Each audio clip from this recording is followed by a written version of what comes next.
presented by My Mithilanchal Entertainment. Mixed by Upendra Mukhia ji.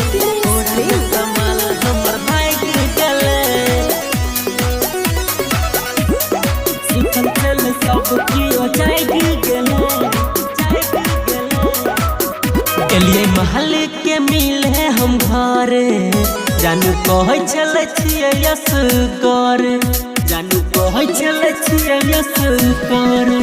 गेलिए महल के मिले हम घर जानू कहे चले छिए यस कर पक्के गेलिए तैयारी चले खुलल के बारी पक्के गेलिए तैयारी चले खुलल के बारी हमरा के कर नजर लाग गेले सुतल चले सब कियो जाग गेले कोरा में समाल हमर भाग गेले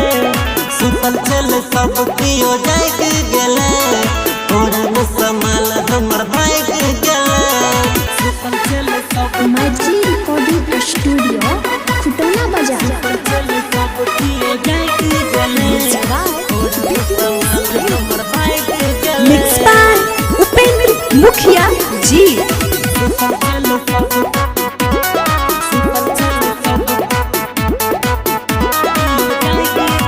भाग्य हम गलिए रे खड़की छरप के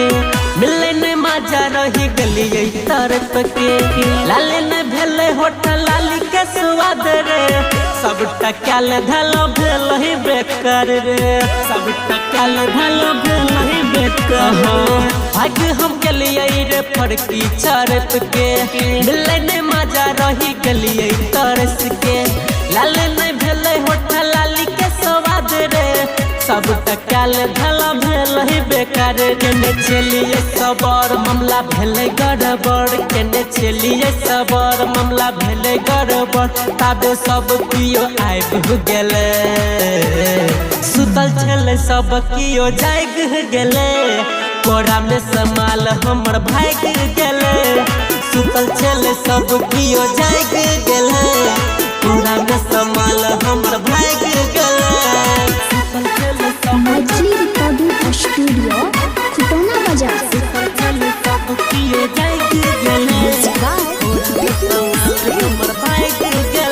Mixed by Upendra Mukhia ji.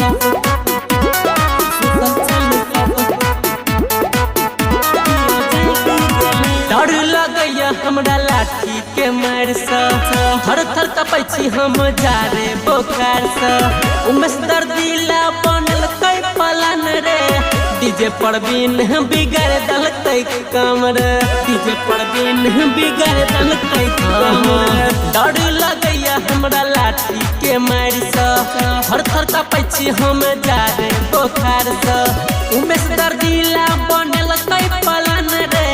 DJ Parveen बिगाड़ दलकै काम नास भेलै सब काम जाने गेलै पूरा गाम नास भेलै सब काम जाने गेलै पूरा गाम कमलेश पिया घर भाग गेलै सुतल छलै सब कियो जाग गेलै कोरा में समाल हमर भाग गेलै सुतल छलै सब मिता जाग गेलै कोरा में समाल हमर भाग गेलै Presented by My Mithilanchal Entertainment.